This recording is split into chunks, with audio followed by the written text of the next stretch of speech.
الحمدللہ رب العالمین والصلاة والسلام علی خاتم النبیین اما بعد فاعوذ باللہ من الشیطان الرجیم بسم اللہ الرحمن الرحیم السلام علیکم ورحمۃ اللہ وبرکاتہ۔ ناظرین، ایک بار پھر پروگرام لے کر حاضر ہیں۔ بات ہے پچھلے زمانے کی۔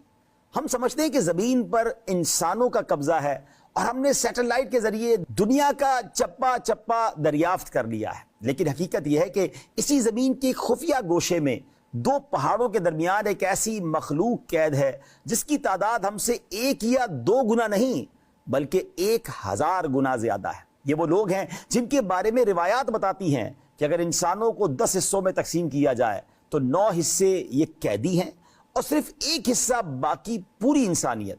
یہ کوئی خلائی مخلوق نہیں بلکہ انسان ہی ہیں، مگر ان کی بھوک اور وحشی پن کا عالم یہ ہے کہ یہ سانپ، بچھو، ہاتھی اور یہاں تک کہ اپنی ہی نسل کے مردوں کو بھی کچا چبا جاتے ہیں۔ سوال یہ کہ وہ کون سی آہنی رکاوٹ ہے جس نے صدیوں سے اس طوفان کو روکا ہوا ہے، اور وہ کون سا ایک لفظ ہے جس کے ادا ہوتے ہی گویا یہ پوری دنیا کو نگل لیں گے۔ اس راز کو جاننے کے لیے ہمیں چلنا ہوگا زمین کے شمالی کنارے پر۔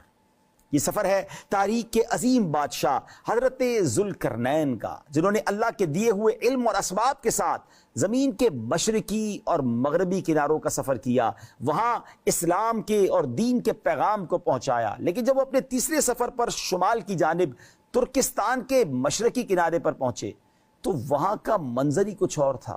وہاں دو دیو ہیکل پہاڑوں کے درمیان ایک ایسی قوم آباد تھی جن کی زبان اور حلیہ اتنا عجیب تھا کہ وہ بات سمجھنے سے قاصر تھے۔ ان لوگوں نے کسی ترجمان کے ذریعے یا بلا واسطہ حضرت ذوالقرنین سے اس طور پر گفتگو کی کہ آپ ان کا کلام سمجھ سکتے تھے۔ آپ کا ان لوگوں کی زبان کو سمجھ لینا بھی اللہ کریم کی طرف سے عطا کردہ جملہ اسباب میں سے ہے۔ قرآن مجید اس بارے میں کیا فرماتا ہے؟ قالوا يا ذا القرنين إن يأجوج ومأجوج مفسدون في الأرض فهل نجعل لك خرجا على أن تجعل بيننا وبينهم سدا۔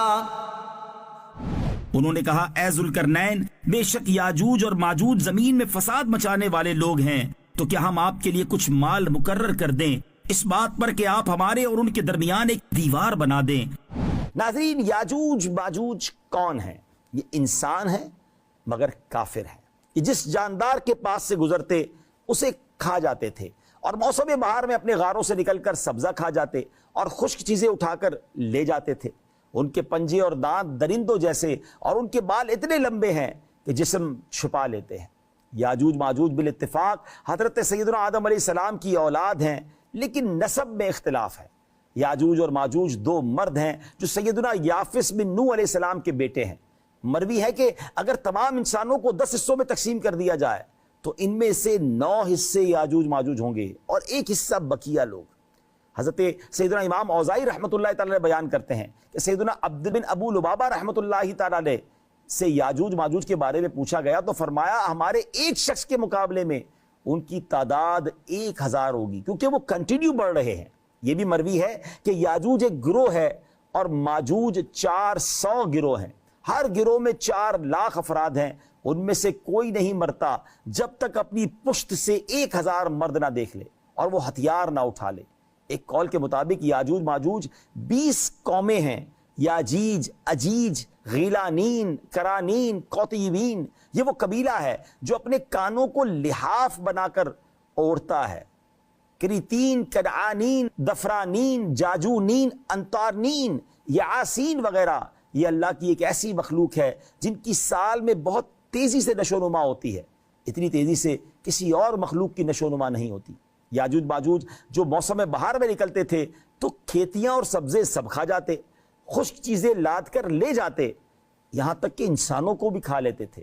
درندوں اور وحشی جانوروں، سانپ اور بچھو تک کھا جاتے۔ یہ تمام حشرات الارض وغیرہ کھا جاتے ہیں۔ اسی طرح تمام جاندار پرندوں کو کھا جاتے ہیں۔ مروی ہے کہ جب کوئی اژدہا اہل زمین کو اذیت پہنچاتا تو اللہ عز و جل اس اژدہے کو یاجوج ماجوج کی طرف منتقل فرماتا ہے اور ان کی خوراک بناتا ہے، تو وہ اسے اونٹ اور گائے کی طرح ذبح کر دیتے ہیں ان کی غذا اکثر شکار ہیں، یہ کچا گوشت کھا جاتے ہیں، بعض اوقات یہ ایک دوسرے کو بھی کھا لیتے ہیں، یہ ایک دوسرے کو کبوتروں کی طرح بلاتے ہیں اور کتوں کی طرح بھونکتے ہیں۔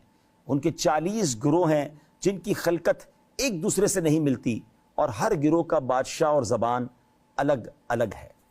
یاجوج ماجوج کی مزید اقسام، حضرت سیدنا کعب الاحبار رضی اللہ تعالیٰ عنہ فرماتے ہیں یاجوج ماجوج 3 اقسام پر پیدا کیے گئے ہیں۔ ایک وہ جو بطخ کی مانند گھٹے ہوئے جسم والے ہیں، یعنی ان کا سائز چھوٹا ہے۔ دوسرے وہ جن کی لمبائی اور چوڑائی 4 ہاتھ ہے، اور تیسرے وہ جو اپنے کان کو بستر بنا لیتے ہیں اور دوسرے کو لحاف کی طرح اوڑھ لیتے ہیں۔ نمبر 4، ایک قول یہ بھی ہے کہ ان کے سر کتوں کے سروں کی طرح ہے، ان میں بعض کے سینگ، دم اور لمبے لمبے دانت ہیں۔ منقول ہے کہ ان کی ایک قسم کا قد صرف 1 بالشت ہے، ان کے چرندوں جیسے پنجے اور درندوں جیسے دانت ہیں، اور ان کے لمبے لمبے بال ہیں جو انہیں گرمی اور سردی سے بچاتے ہیں۔ ان کے کان لمبے لمبے ہیں، سوتے وقت ایک کان بچھا لیتے ہیں، دوسرا اوپر اوڑھ لیتے ہیں، اور جو کوئی ان میں سے مر جائے تو اس کو کھا جاتے ہیں۔ ان میں سے ایک قسم ایسی بھی ہے جس کی قد بہت لمبے ہیں، اور ایک قسم ایسی ہے جو 4 گز لمبے اور 4 گز چوڑے ہیں۔ نبی پاک علیہ الصلوۃ والسلام نے فرمایا، معراج کی رات اللہ عز و جل نے مجھے یاجوج ماجوج کی طرف بھیجا، میں نے انہیں اللہ عز و جل کے دین کی دعوت دی تو انہوں نے میری دعوت کو قبول کرنے سے انکار کر دیا، لہٰذا وہ جہنم میں حضرت آدم علیہ السلام کی نافرمان اولاد اور ابلیس کے ساتھ ہوں گے۔ ناظرین، قرآن مجید میں ایک اور مقام پر یاجوج ماجوج کا یوں ذکر کیا گیا ہے، حتی اذا فتحت یأجوج ومأجوج وهم من کل حدب ینسلون، یہاں تک کہ جب یاجوج اور ماجوج کو کھول دیا جائے گا اور وہ ہر بلندی سے تیزی سے اترتے ہوئے آئیں گے۔ ناظرین، اب بات کرتے ہیں اس عظیم دیوار کی تعمیر کی۔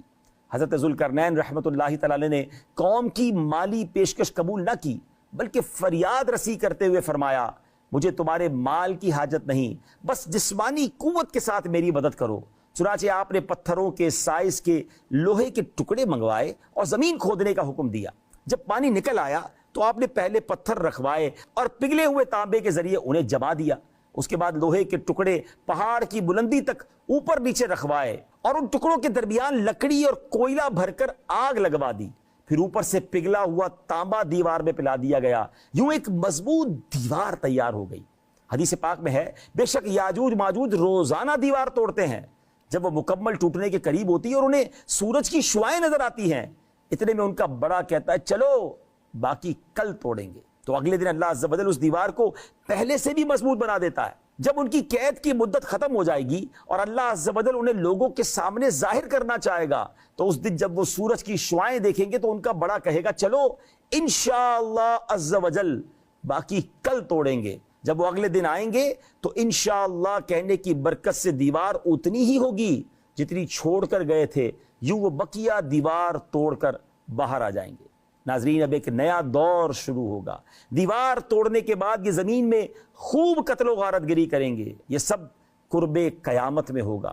حضرت عیسیٰ علیہ السلام ان کے لیے ہلاکت کی دعا فرمائیں گے تو اللہ عز و جل ان کی گردنوں میں کیڑے پیدا فرمائے گا، جس سے یہ فوراً مر جائیں گے، پوری زمین پر ان کی لاشوں کی بدبو پھیل جائے گی۔ اللہ عز و جل ایک قسم کے پرندوں کو بھیجے گا جو ان کی لاشیں اٹھا کر جہاں خدا چاہے گا وہاں پھینک آئیں گے، اور یوں یاجوج ماجوج کا خاتمہ ہو جائے گا۔ ناظرین، یہ واقعہ بہت ہی عبرت انگیز اور دیکھا جائے تو رونگٹے کھڑے کر دینے والا ہے۔ یاجوج ماجوج اس وقت دنیا میں موجود ہیں اور مسلسل بڑھتے جا رہے ہیں، مگر قید کیوں ہیں؟ کیونکہ اللہ کا نام نہیں لے رہے۔ انشاءاللہ کہیں گے تو وہ دیوار ٹوٹ جائے گی۔ سیکھنے کو کیا ملا کہ اگر ہم اپنے کسی کام کو کمپلیٹ کرنا چاہتے ہیں، اچھے انداز سے پورا کرنا چاہتے ہیں، تو اپنے نیک اور جائز کاموں سے پہلے بسم اللہ کہیں اور ساتھ انشاءاللہ ورڈ کو بھی یوز کریں۔ اللہ ہمیں اپنا زیادہ سے زیادہ ذکر کرنے کی توفیق عطا فرمائے اور یاجوج ماجوج کے فتنوں سے محفوظ فرمائے۔ اگلے پروگرام میں ایک اور داستان لے کر، ایک اور واقعہ لے کر حاضر ہوں گے۔ جب تک کے لیے دعاؤں میں یاد رکھیے گا۔ السلام علیکم ورحمۃ اللہ۔